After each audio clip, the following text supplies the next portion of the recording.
Assalamualaikum warahmatullahi wabarakatuh. Innal hamdalillah nahmaduhu wa nasta'inuhu wa nastaghfiruh wa na'udzu billahi min shururi anfusina wa min sayyiati a'malina. Man yahdihillahu fala mudilla lahu wa man yudlilhu fala hadiyalah. Asyhadu an la ilaha illallah wahdahu la syarika lah wa asyhadu anna Muhammadan abduhu wa rasuluhu la nabiyya wa la rasula ba'da. Allahumma salli ala Muhammad wa ala alihi wa ashabihi wa man istanna bi hadihi wa sunnatihi ila yaumiddin, amma ba'd.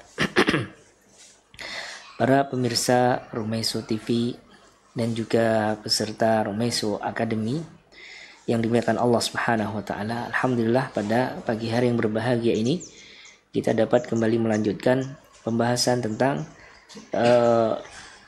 hadis-hadis Nabi SAW yang berkaitan dengan motivasi diri atau yang berkenaan dengan self-development, agar kita bisa menjadi insan yang lebih kuat dalam menghadapi berbagai problematika kehidupan, dan agar usia yang telah Allah berikan kepada kita ini bisa betul-betul bermanfaat secara maksimal.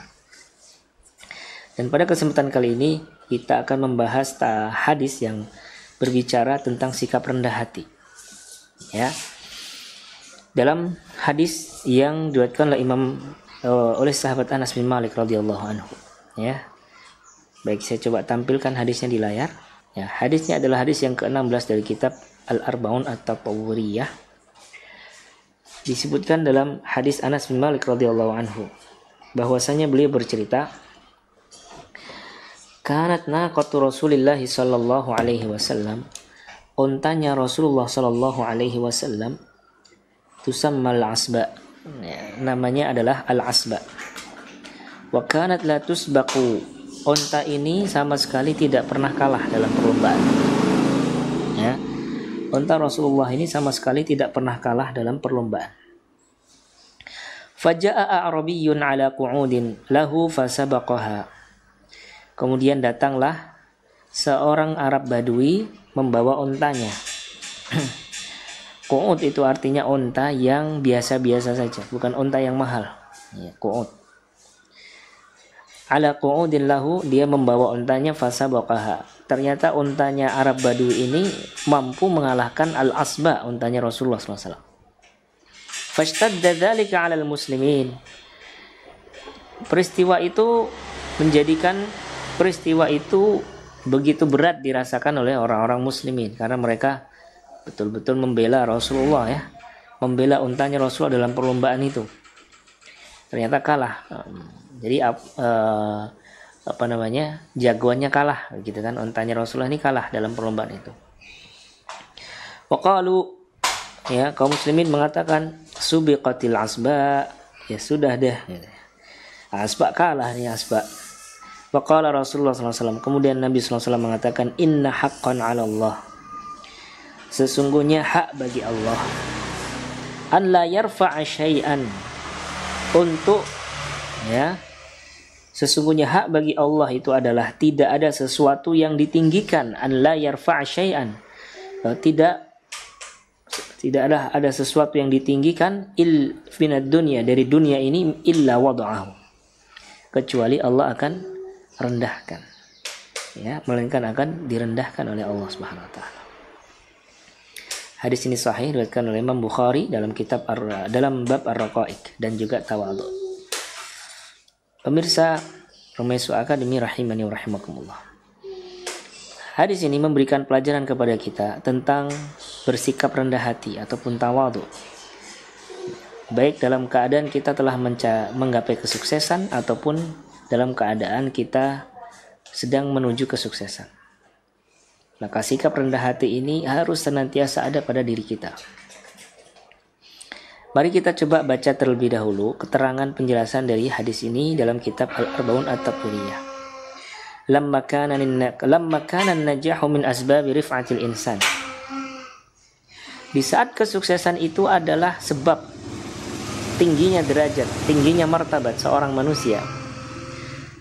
Faqad ya'tarihil ujub wal kibru wal fakhru. Bisa jadi kesuksesan itu menyebabkan dia merasa ujub, sombong dan berbangga hati. Fa'alajan Nabiyyu sallallahu alaihi wasallam, maka Rasulullah sallallahu alaihi wasallam berusaha memberikan obat penyakit-penyakit tersebut dengan sikap tawadhu. Tidak ada kesuksesan yang lebih indah daripada kesuksesan yang disertai dengan sikap tawadhu. Nah, ini menarik sekali ucapan ini. Ya, kita mendapatkan suatu insight yang menarik di sini. Ya, yang disampaikan oleh penulis ya di bahasanya apa? Fama ajmala an-najahu ma'at tawadhu. Nah, betapa indahnya kesuksesan yang disertai dengan tawadhu. Gitu ya. Bahkan tawadhu itulah yang menjadikan semuanya itu indah. Kalau sekedar sukses tapi tidak ada tawadhu, tidak ada kerendahan hati, tidak ada disertai dengan akhlak-akhlak yang mulia, orang tidak akan menganggap itu sesuatu yang spesial. Karena rendah hati itu lebih indah daripada sukses. Itu kan, orang sukses tapi kemudian dia sombong sama orang, merendahkan orang lain, ya kan ya. Apa yang dikagumi orang seperti ini? Tidak ada. Hanya sebuah kesuksesan yang fata morgana ya. Tapi ketika seorang itu sukses kemudian dia tawadhu, rendah hati, ya, indikatornya bagaimana? Seperti misalnya dia nisbatkan kesuksesan itu kepada Allah, bukan dia sukses ini bukan karena semata-mata usaha dia, kemampuan dia, tapi Allah berikan kemudahan. Ya, Allah berikan kemudahan semuanya, mulai dari metode yang ditemukan itu yang dipakai mudah, ya, problem solving yang dipakai setiap ketemu masalah juga tepat, SDM yang dikumpulkan ternyata orang-orang yang tepat, yang terampil, yang integritas, yang memang tepat ya gitu kan. Semuanya Allah yang dia menyandarkan semua kesuksesannya kepada Allah, sehingga dengan demikian dia akan rendah hati.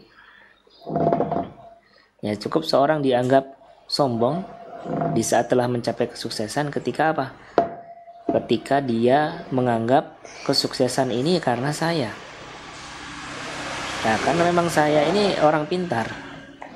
Saya ini memang berpengalaman. Saya ini memang jam terbangnya memang udah tinggi. Jadi ya masalah kayak gini gampang. Saya. Nah, ini kata-kata saya kemudian disandarkan kepada capaian. Itulah yang menyebabkan, itulah pertanda dia sedang sombong, sedang ujub.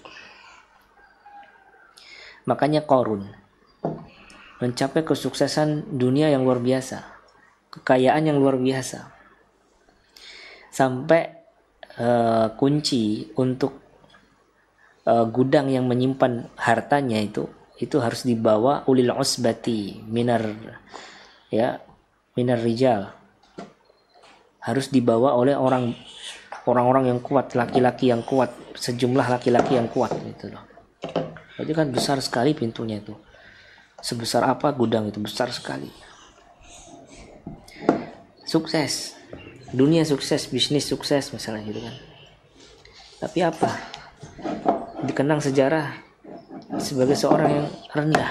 Qarun Allah hinakan karena sikap sombongnya. Nah, Allah tenggelamkan hartanya. Allah jadikan dia ini sebagai pelajaran untuk setiap umat manusia setelah Qarun. Nah, ya, itulah kesuksesan itu kalau tidak diwarnai dengan ketawaduan. Jadi nggak indah, nggak ada indahnya. Jadi jangan merasa indah sukses itu kalau nggak ada tawadhu. Kalau nggak ada sikap tawadhu, jangan merasa kesuksesan Anda ini telah indah. Kesuksesan itu menjadi sangat rendah jadinya ketika tidak ada sikap tawadhu. Qarun yang dihinakan oleh Allah Subhanahu wa taala karena sikap sombong, maka ini dalil bahwa sikap tawadhu akan menjadikan seorang itu mulia. Wa fil hadits qaidatun zahabiyah. Hadis ini mengandung sebuah kaidah yang berharga dalam hal kesuksesan. kullu najahin yattabi'uhul fakhr wat tarafu' fahuwa ila naqsin wa intiha. Segala kesuksesan yang disertai kesombongan dan berbangga hati. Berbangga dalam artian bukan syukur ya. Kalau bangga bahagia sebagai ekspresi syukur kepada Allah, artinya dia tetap menisbatkan kesuksesan itu kepada Allah. Dia mengakui bahwa ini nikmat Allah bukan nikmat dia ya. Nah itu tidak apa-apa. Nah itu namanya kebahagiaan yang disegerakan. Bukan kesombongan. Tapi kalau kebanggaan bahagia yang muncul karena kesombongan ya, biasanya disertai merendahkan orang lain. Nah, ini berarti ini sudah dosa nih. Itu penyebab kehancuran, hancurnya kesuksesan, hilangnya keberkahan kesuksesan. Jadi hati-hati dengan satu sikap ini. Kullu najahin, segala kesuksesan yang disertai kesombongan dan merasa tinggi, fahuwa ila naqsin wa intiha, itu menyebabkan berkurangnya capaian, berkurangnya kesuksesan itu bahkan bisa menyebabkan berakhirnya capaian dia, berakhirnya kesuksesan yang dia dapatkan. Jadi hati-hati, jangan membuat kita bersikap teledor. Jangan bersikap mubazir. Kita sudah capek-capek berusaha untuk sukses. Ya. Kemudian hanya gara-gara satu sikap teledor seseorang, sikap teledor dia merasa sombong, akhirnya hancur semuanya. Cukuplah seorang itu ketika sudah sampai kesuksesan, pertanda dia akan hancur ketika dia sombong. Nah, makanya Nabi katakan apa di sini? Nabi bilang, "Inna haqqan 'alallah." Sesungguhnya merupakan hak bagi Allah. Alla yarfa'a syai'an minad dunya. Untuk atau sesungguhnya merupakan hak bagi Allah adalah tidaklah ada sesuatu yang ditinggikan dari capaian dunia ini illa wada'ahu, melainkan Allah akan rendahkan, Allah akan hinakan. Nah, kalau mau sukses itu merendah. Kalau mau kesuksesan kita ini indah, berkah, konsisten, bertahan, langgeng, maka merendahlah. Ketika sudah sampai atas itu merendah. Ini kalimatnya subhanallah, ini ancaman yang ngeri sekali ya. Sesungguhnya hak bagi Allah untuk merendahkan, menghinakan setiap orang yang meninggi tentang dunia ini. Ini subhanallah, ngeri sekali nih. Jadi jangan sampai kesuksesan yang sudah dibangun bertahun-tahun itu menjadi sirna seketika, hilang seketika, disebabkan karena satu sikap yang teledor tadi, yaitu kesombongan. Nah, dia. Oleh karena itu kata penulis, wada'ahul Imam Al-Bukhari, Imam Bukhari rahimahullah meletakkan hadis ini dalam bab raqaiq. Bab raqaiq itu bab tentang pelembut hati dalam kitab Sahih Al-Bukhari. Tahta bab tawadhu, di bawah subbab tawadhu. Wa bawwaba alaihi Imam Abu Dawud. Imam Abu Dawud juga meletakkan hadis ini dalam bab Kitabul Adab, dalam bab adab di dalam Sunan Abu Dawud, yaitu bab karahiyatur rif'ati minal umur. Bab di Allah membenci perilaku merasa tinggi. Subhanallah ya, merasa tinggi. At-tarafu' wal fakhr, yaitu merasa bangga terhadap capaian dalam artian kesombongan. Wa hadza amrun musyahid fil hayah. Apa yang diancamkan dalam hadis ini adalah sesuatu yang bisa disaksikan kebenarannya, realitanya dalam kehidupan yang nyata. Baik itu dalam skala afrad individu wal jamaat ataupun komunitas. Ya, ini berlaku untuk kita sebagai individu untuk selalu bersikap rendah hati. Wa ma tawadha'a ahadun lillahi illa rafa'ahu. Dan tidaklah seorang itu merendah karena Allah, melainkan Allah akan tinggikan derajatnya. Merendahlah. Cuman manusia ini dengan pikiran yang egois dan tergesa-gesa, ya, memandang sesuatu itu selalu sesuatu itu yang yang konkret, yang dekat. Ya kalau mau tinggi ya kita harus meninggi gitu kan. Kalau mau punya martabat nggak diinjak-injak sama orang ya kita harus meninggi. Nah kita harus egois, kita harus meninggi ya, kita harus sombong gitu. Sampai ada pernyataan yang mengatakan sesombong kepada orang yang sombong itu sedekah. Nah ini bahaya nih pernyataan ini. Tidak ada sombong kok sedekah. Ini hadis maudhu, hadis palsu. Ya. Yang ada kita diperintahkan oleh Nabi untuk bersikap rendah hati. Itu. Jadi ini berlaku untuk individu maupun juga komunitas. Seperti yayasan, organisasi, ya, lembaga. Juga ini berlaku. Nah, sehingga kalau mau kita membawa lembaga ya kita berusaha tetap rendah hati. Semua ini capaian dari Allah Subhanahu wa taala. Ujian juga ini adalah capaian, ini ujian dari Allah. Kita diuji oleh Allah bersyukur atau tidak. Kita ini akan merendah hati atau merasa ujub dengan capaian ini. Ujian semuanya dunia ini. Tidak ada yang murni nikmat dunia ini. Nikmatnya ujian untuk bersyukur, musibahnya ujian untuk bersabar, gitu kan. Nah, jadi kalau seorang itu mendapatkan nikmat bersyukur baru dia berhasil. Dan seorang ketika mendapatkan musibah dia bersabar, dia sukses, dia bersabar, ya. Dia berhasil dengan kesabarannya. Jadi dunia ini ujian semuanya. Maka kita sebagai ormas, sebagai yayasan, sebagai lembaga, sebagai sekolah, ya, mohon ditanamkan ini, disadari, dihayati. Jangan sampai muncul kesombongan. Jangan sampai kita tidak rendah hati. Kemudian merendahkan ya, lembaga yang lain atau komunitas yang lain, tak perlulah. Itulah yang menyebabkan keberkahan dari sebuah lembaga menjadi berkurang. Nah, jangan sampai keberkahan yang sudah melimpah-limpah ini menjadi kurang hanya disebabkan satu sifat, yaitu kesombongan. Ya, yaitu tidak berusaha rendah hati. Nah, ini hadisnya jelas ya. Hadisnya itu ngeri banget ya. Inna haqqan 'ala Allah. Sesungguhnya merupakan hak bagi Allah an la yarfa'a syai'an minad dunya illa wada'ahu, untuk merendahkan sesuatu di dunia ini yang ditinggi-tinggikan. Jadi ngeri sekali ini ucapan ini. Ini hadisnya sahih Bukhari. Rasulullah yang mengatakan ya. Nah, kemudian dalam hadis ini kita mendapatkan teladan dari Nabi sallallahu alaihi wasallam tentang sikap ini. Saat kita meraih kesuksesan itu, bagaimana seorang muslim itu harus bersikap.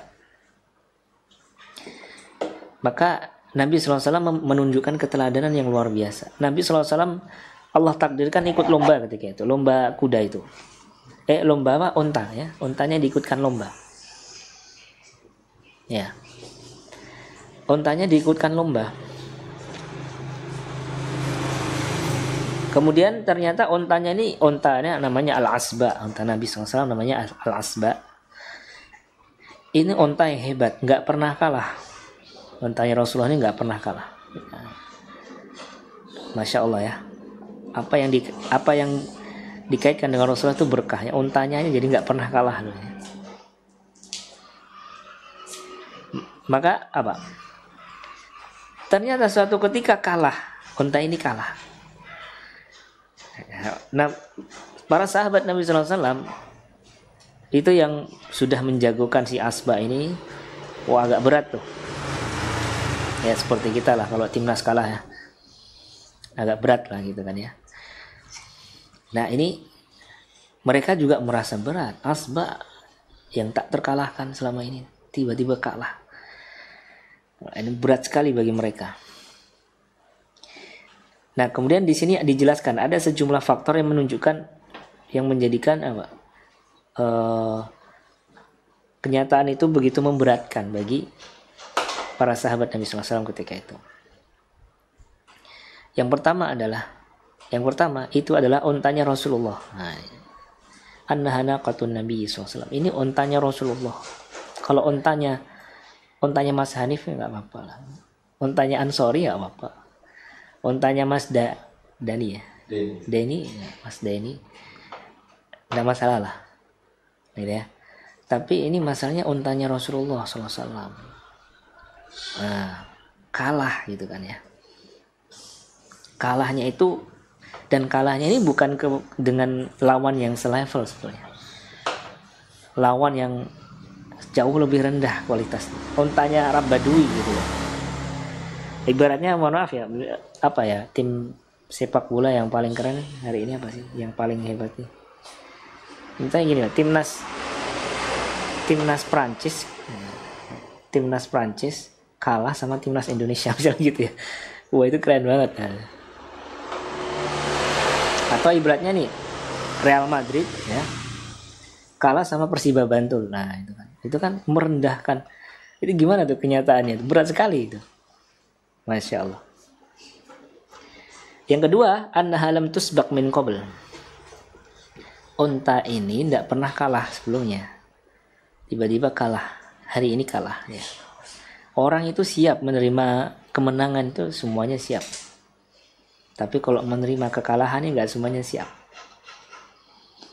Ya, makanya kalau mau melihat ketulusan seorang bersama antum tuh lihat di saat antum susah. Nah, bagaimana respon dia?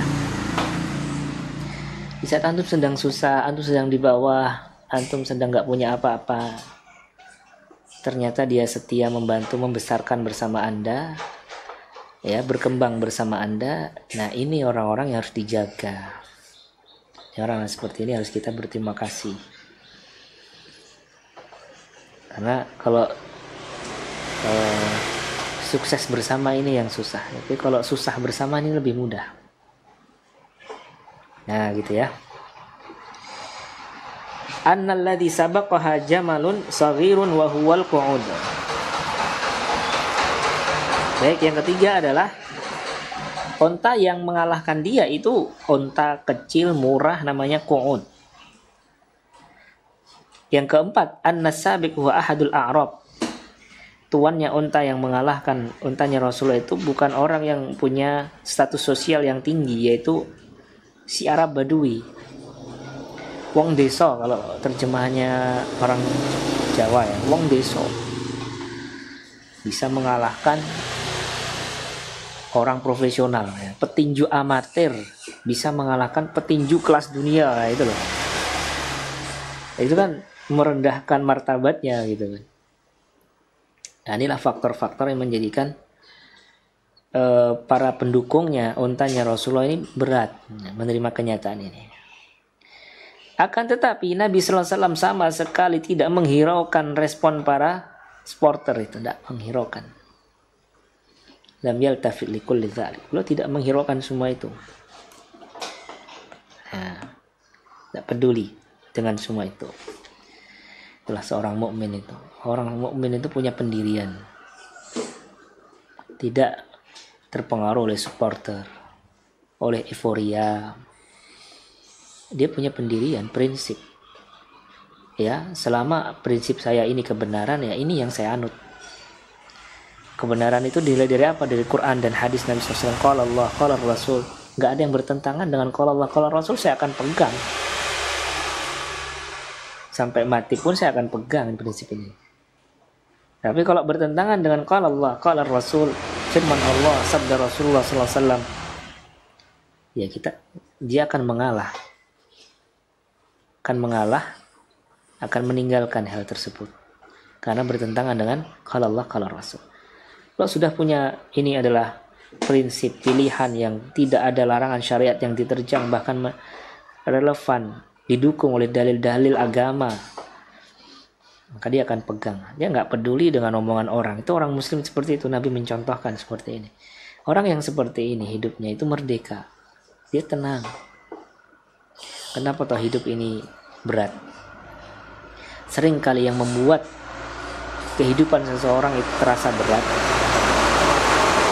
itu disebabkan karena terlalu pusing dengan komentar orang. Jadi prinsip dia ya diatur oleh omongan orang.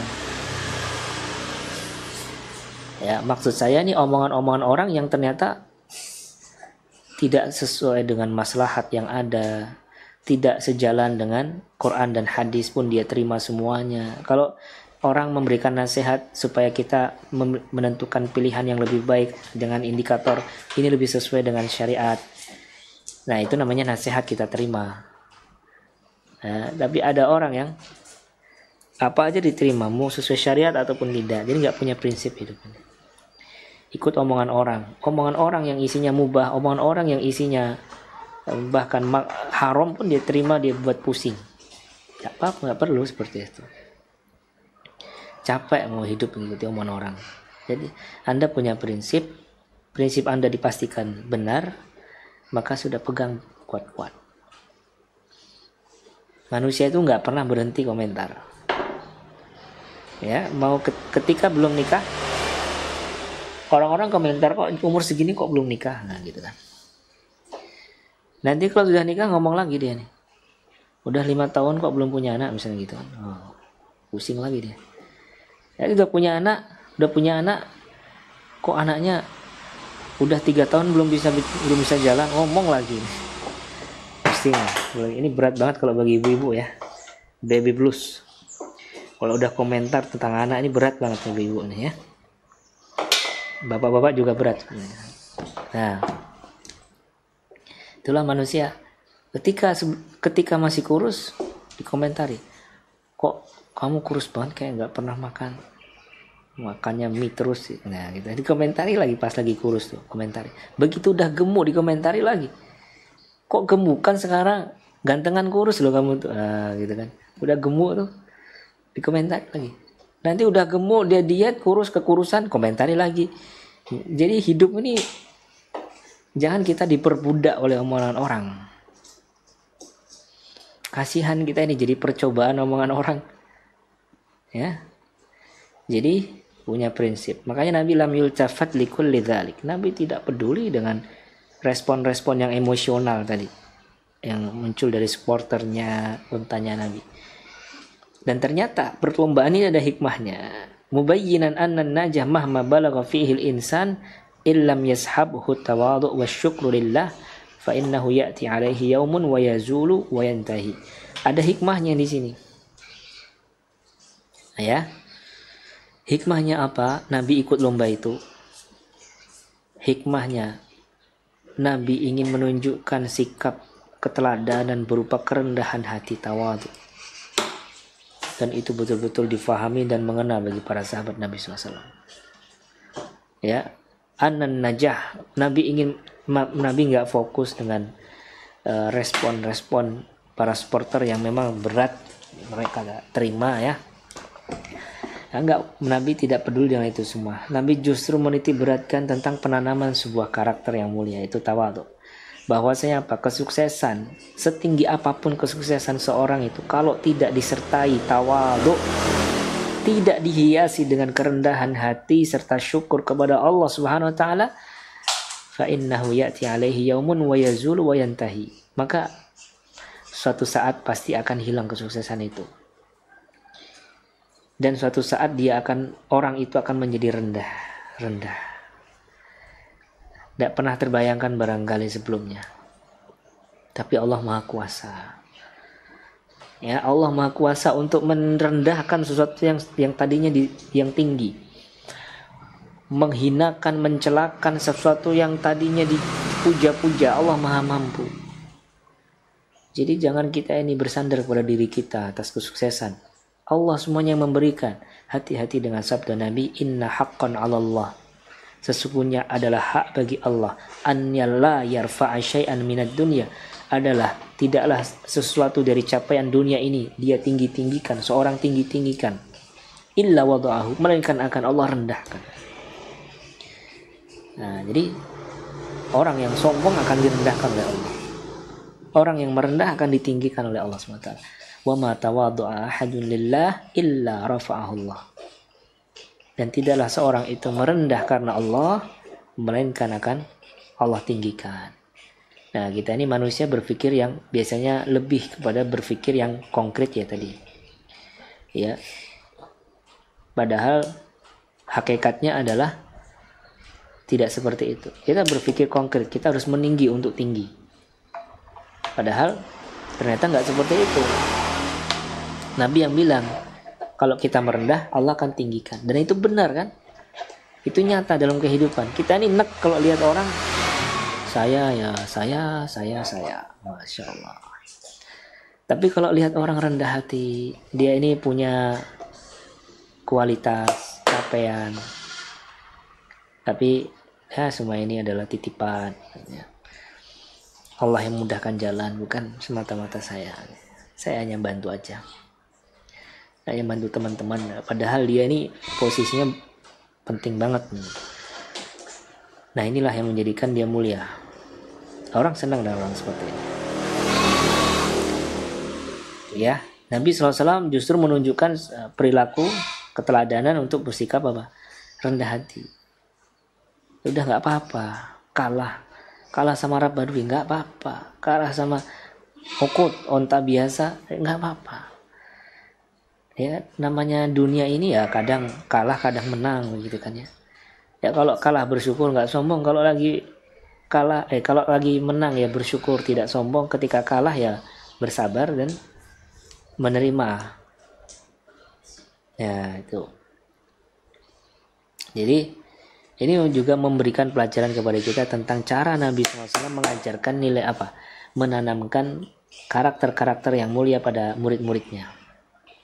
Beliau memanfaatkan keadaan yang real, ya, untuk pembelajaran.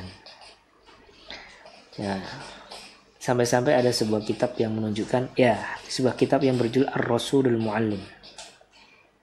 Ya, Rasul adalah Nabi Muhammad, seorang pendidik terbaik sepanjang masa. Ya, saya pernah baca kitab itu. Di antaranya metode Nabi SAW dalam mengajar murid-muridnya itu memanfaatkan situasi-situasi yang real. Contohnya ini, perlombaan kalah, di situ kesempatan Nabi menanamkan nilai tawadhu. Jadi fokus beliau itu kepada akhlak. Makanya Nabi mengatakan apa? Innama bu'ithtu liutammima makarimal akhlak. Saya itu diutus untuk menyempurnakan akhlak manusia. Ketika Nabi SAW sedang berjalan dengan murid-muridnya, para sahabat Nabi SAW melewati bangkai kambing, maka beliau tidak menyia-nyiakan kesempatan itu untuk menanamkan nilai qanaah. Nah, lagi lihat bangkai anak kambing, Nabi SAW berhenti dulu. Dan Nabi nggak cuma nunjuk ini, lihat itu ada bangkai anak kambing. Nabi nggak cuma nunjuk. Padahal kalau beliau cukup mengajak murid-muridnya menyaksikan bangkai kambing itu, lalu beliau manfaatkan untuk menanamkan sebuah karakter, itu udah mengena sekali. Tapi Rasulullah SAW berhenti, Rasulullah SAW memperlihatkan, dan Rasulullah mengambil tuh. Beliau ambil bangkai itu, beliau tarik angkat. Siapa yang mau membeli bangkai ini seharga 1 dinar, 1 dirham? Kepada sahabat Nabi mengatakan, nggak ada yang mau ya Rasulullah. Walaupun gratis pun nggak ada yang mau. Nah, ketika para sahabat itu sudah paham suatu nilai, gitu kan ya. Disitulah Nabi menjadikan sebagai kesempatan untuk pembelajaran. Ladunya indallah ahwanu 'ala Allah min hadza. Alaikum. Demi Allah, sesungguhnya dunia ini di mata Allah itu jauh lebih hina daripada hinanya, rendahnya, tidak berharganya bangkai ini di mata kalian. Dan itulah dunia ini yang diperebutkan sampai perang-perang, ya, sampai harus putus silaturahmi, yang dikejar siang dan malam sampai orang lupa sholat, sampai orang meninggalkan puasa. Nah, itu sangat hina, lebih hina dari pandangan kita terhadap anak bangkai kambing itu. Lebih hina dunia. Nah, itulah ya, ini pelajaran ya bagi para pendidik, dan kita semua adalah pendidik ya. Minimal pendidik anak-anak kita. Ya, memanfaatkan situasi-situasi yang relevan dengan nilai yang akan kita tanamkan kepada anak-anak ataupun kepada murid-murid kita, untuk sarana pembelajaran. Jadi memang pendidikan karakter yang sedang digaungkan pada zaman ini yang paling pas ya metode pengajarannya seperti ini, keteladanan, ya. Kemudian aktivitas yang real, bukan sebatas teori di dalam buku. Tapi itu penting, teori penting sebagai pembuka wawasan, sebagai mukaddimah, tapi untuk penghayatan sampai pada tingkatan pengamalan aplikasi. Nah, itu perlu keteladanan dari seorang guru, ya, perlu situasi yang real sebagai sarana pembelajaran. Mungkin demikian yang bisa kami sampaikan, pemirsa. Kurang lebihnya mohon maaf, barangkali ada pertanyaan dari pemirsa sekalian peserta kuliah umum pagi hari ini, kami persilahkan. Nah, dari siapa ini ya? Dari Samsung ya. Baik, apakah ada saran Ustadz untuk yang merasa iri terhadap seseorang tidak juga merendahkan orang tersebut? Merasa iri terhadap seorang, tidak merendahkan orang tersebut. Ya. Jadi trik agar kita tidak merasa iri sama orang dan tidak merendahkan orang lain. Nah, yang pertama untuk kita tidak merasa iri dulu. Yang pertama adalah agar kita tidak mudah merasa iri kepada orang, memahami bahwasanya rizki-rizki ini Allah telah bagikan secara adil kepada setiap makhluknya. Masing-masing makhluk, masing-masing manusia, setiap individu itu sudah ada jatah rizkinya yang Allah tetapkan dengan perhitungan yang sangat detail dari Allah SWT. Ya. Jadi kalau seperti itu gampang hidupnya. Makanya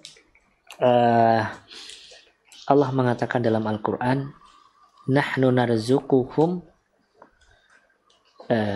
nahnu qasamna bainahum ma'isyatahum fil hayatid dunya. Kamilah yang membagi-bagi rizki setiap makhluk di muka bumi ini, di semesta alam ini, di kehidupan dunia ini. Kami yang membagi-bagikan rizki itu. Jadi yang membagi rizki yang didapatkan oleh saudara kita yang lebih unggul barangkali, itu bukan dia yang punya rizki itu, tapi Allah. Kalau kita merasa dengki, iri, tidak rela dengan capaian dia, dengan nikmat yang ada pada dia, berarti kita sebenarnya sedang membenci siapa? Sedang murni membenci orang itu, atau membenci pemberi nikmat? Membenci pemberi nikmat. Makanya dengki, iri itu dosa besar sekali. Sampai saking bahayanya iri, dengki ini. Yang kedua, ini bisa dipahami sebagai yang kedua supaya kita tidak mudah iri, dengki. Sikap ini menghancurkan pahala amalan seseorang. Pahala puasanya bisa hancur, pahala sholatnya bisa hancur, sedekahnya bisa hancur, hajinya, umrohnya bisa rusak pahalanya. Nah, disebabkan sikap iri. Nabi mengatakan, innal hasada ya'kulul hasanat. Sesungguhnya hasad itu akan memakan, melahap kebaikan-kebaikan, pahala-pahala. Kama ta'kulun naru al-hataba. Seperti api yang melahap kayu bakar. Nah, tidak langsung habis, tapi pelan, tapi pasti kan api. Cara api menghanguskan kayu bakar itu pelan-pelan. Tahu-tahu jadi abu nanti kan. Hasad itu seperti itu kalau kita pendam terus. Semakin lama kita pendam hasad itu, tidak berusaha kita istighfar dan kita lawan, maka akan semakin banyak pahala kita digerogoti sama hasad. Ya, ibaratnya seperti penyakit dalam diri yang memakan yang melawan ketahanan tubuh itu namanya apa? Kanker apa namanya? Kanker apa, Mas? Yang kalau ada dalam tubuh manusia, dia akan melawan ketahanan tubuh, imunitas. Ya. Ada ya penyakit seperti itu. Nah, seperti itulah. Hati-hati dengan hasadnya. Apakah berarti seorang nggak boleh terbetik hasad sama sekali? Bukan. Kita nggak akan mungkin kita ini nggak pernah hasad. Kita ini pasti pernah hasad, karena manusia itu nggak pernah mau diungguli. Nah, kita nggak pernah mau diungguli. Nggak ada yang mau dipoligami kan? Ya satu aja gitu kan. Karena memang karakter manusia itu seperti itu gitu. Yang cowok juga sih, apalagi cowok ya. Tidak ada cowok yang pengen diungguli. Dia ya pemimpin gitu kan. Ketika ada yang lebih unggul daripada dia, pasti dia terbetik hasad. Nah, apakah berdosa seperti ini? Tidak. Selama dia tidak iakan benak itu, tidak dia lanjutkan, bahkan dia lawan, maka dia berpahala. Makanya Syekhul Islam Ibnu Taimiyah pernah mengatakan apa? Setiap orang itu pasti pernah hasad, tapi orang yang baik akan memendam hasadnya, akan melawan hasadnya. Wallaimu yadhhiruhu. Adapun orang yang fajir, orang yang durjana, dia akan menampakkan, mengiyakan hasadnya. Nah, kemudian supaya kita tidak merendahkan orang lain, gimana? Agar kita tidak merendahkan orang lain, yaitu hayati hadis tadi. Bahwa sikap yang kontra dengan tawadhu itu yang menyebabkan martabat orang itu rendah. Menjadikan orang itu nggak bernilai. Ya. Itu disebabkan karena kesombongan dia. Sombong itu apa toh? Sombong itu kata Nabi batrul haq wa ghamtun nas, menolak kebenaran, merendahkan orang. Jadi memahami tentang bahaya merendahkan orang ini itu akan menjadikan kita tidak bersikap seperti itu. Ternyata bahayanya besar. Oh, ternyata itulah sombong. Oh, ternyata itulah menjadikan seorang itu martabatnya menjadi rendah. Kalau mau kita tinggi, kita yang merendah, jangan merendahkan orang. Nah, seperti dicontohkan oleh seorang ulama salaf, saya lupa namanya. Ketika ditanya oleh muridnya ya, tentang bagaimana supaya Anda ini, saya lihat Anda ini bahagia ya, ringan sekali hidupnya, kayak nggak ada beban padahal banyak masalah, tapi ringan-ringan saja dihadapi. Anda nggak pernah benci sama orang gitu kan, Anda nggak pernah hasad sama orang kan? Itu gimana caranya ya Imam? Maka Imam ini mengatakan apa? Tidaklah saya keluar dari rumah, melainkan saya berusaha untuk menjaga hati saya itu tidak memiliki masalah sama siapapun. Saya akan jaga hati saya. Dan saya akan menganggap setiap orang yang lebih muda dari saya, oh berarti dia ini lebih sedikit dosanya dari saya. Ketika melihat orang lebih muda dari beliau, dia memandang, wah orang ini dosanya lebih sedikit dari saya lebih banyak dosanya daripada dia. Sehingga tidak muncul kesombongan. Dan setiap ketemu orang yang lebih tua, lebih senior dari dia, maka dia memandang apa? Beliau pahalanya lebih banyak. Karena usianya lebih panjang dari saya, jadi sholatnya lebih lama, sujudnya lebih lama, ya, puasanya lebih banyak daripada saya. Nah, ini caranya agar kita nggak merendahkan orang tuh. Hadirkan sikap itu. Jangan dibalik. Lihat orang lebih muda, sedikit tuh. Dia ngapain dia? Usia segini baru ngapain? Dulu saya di usia sekamu itu udah kayak gini nih. Jangan rendahin lah. Kecuali kalau memberi inspirasi, tapi betul-betul ikhlas ya, niat, innamal a'malu binniyat ya. Amalan tergantung niat. Karena antara menginspirasi dengan merendahkan ini hampir tipis gitu loh. Gantung niat saja ini. Nah, kalau bercerita tentang capaian itu niatnya menginspirasi. Dengan syarat Anda bisa menjaga hati Anda ya, silahkan. Seperti Nabi mengatakan, "Wallahi demi Allah, saya atqakum billah, aku adalah orang yang paling bertakwa kepada Allah di antara kalian." Ya. Ini Nabi fakta. Nabi mengatakan ini bukan sombong ya. Tapi apa? Menginspirasi. Niat. Jangan dibalik gitu ya. Ketemu orang yang lebih muda, pandangannya, ini pahalanya lebih dikit dari saya. Ketemu yang lebih tua, tua kok sudah segini, gini-gini aja, ini dosanya lebih banyak dari saya. Hati-hati ini. Karena sikap seperti itu menimbulkan ujub. Ujub itu menghancurkan pahala. Nah, gitu ya. Gitu ya. Kemudian pertanyaan dari Mas Utomo Salsabil. Izin bertanya Ustadz, bagaimana agar terhindar dari ujub yang mungkin tidak kita sadari? Contohnya update akun LinkedIn untuk kepentingan karir. Ya itu kan tergantung niatnya ya. Kalau kita bisa, niatnya apa? Niatnya untuk karir ya. Orang melamar pekerjaan kan perlu tahu portofolionya. Nah, kalau seperti itu ya disampaikan apa adanya dengan tetap niatnya ya ini saya cari kerjaan, bukan sombong ya. Niatnya saya cari kerjaan, niatnya memang orang perlu memahami kompetensi Anda. Ya gitu. Tapi kalau memang tidak perlu, ya tidak perlu dibuka-buka lah. Orang tidak tahu Anda ini siapa. Ya sudah cukup. Tapi kalau orang bertanya ya, HRD tanya sama antum, apa portofolio Anda, pengalaman, ya ditanya, jangan wallah alam. Saya enggak, saya bukan siapa-siapa. Ya udah ngapain Anda kesini gitu kan.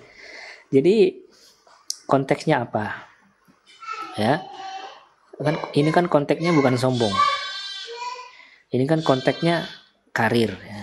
Berarti pekerjaan ya Anda sampaikan apa adanya tanpa dilebih-lebihkan. Ya apa adanya gitu kan. Dengan tetap menjaga niat ini, hati ini bahwa ini dari Allah semuanya. Syukur disampaikan ke HRD-nya, ya ini bukan murni saya, ini adalah nikmat Allah, malah sekalian dakwah sama HRD-nya itu. Ya, tidak apa-apa, silahkan. Yang penting keadaan hati itu diniatkan bahwa ini bukan sombong. Insya Allah kalau keadaan konteksnya itu apa, ya konteksnya itu maslahat, insya Allah kita ini lebih mudah menata hati. Oh ini konteksnya pekerjaan. Ya, itu. Tapi kalau nggak ada konteks apa-apa, tiba-tiba ngomong nggak jelas, meninggikan. Nah ini yang bermasalah orang kayak gini nih. Nah gitu ya. Jadi silahkan disampaikan ya, dengan tetap mengingatkan diri bahwa ini dari Allah gitu. Nah dengan seperti itu kita insya Allah tidak akan terkena ujub. Ya, terus juga selalu diingat bahayanya ujub. Dengerin kajian ustaz-ustaz tentang ujub. Yang bagus yang sering saya ulang-ulang ya, kajian Ustaz Firanda ya tentang ujub, bahaya ujub, itu bagus banget. Nah itu perlu sering-sering diulang-ulang biar kita ini rendah hati, diingatkan terus ya kan. Karena manusia itu mudah banget lalai, mudah banget bersikap sombong, mudah banget bersikap ujub. Kalau kita nggak diingetin terus tentang ini bahaya. Ya, tadi penyakitnya namanya autoimun ya. Baik, terima kasih teman-teman. Silakan kalau ada pertanyaan lagi, silakan. Sampai jam 9 ya. Udah jam 9 berarti udah cukup. Udah jam 9 ya. Alhamdulillah kita sudah berada di akhir pertemuan kita pada pagi hari ini. Semoga apa yang kita simak bermanfaat, menjadi ilmu yang nyata, ilmu yang betul-betul menjadi pedoman kita hidup.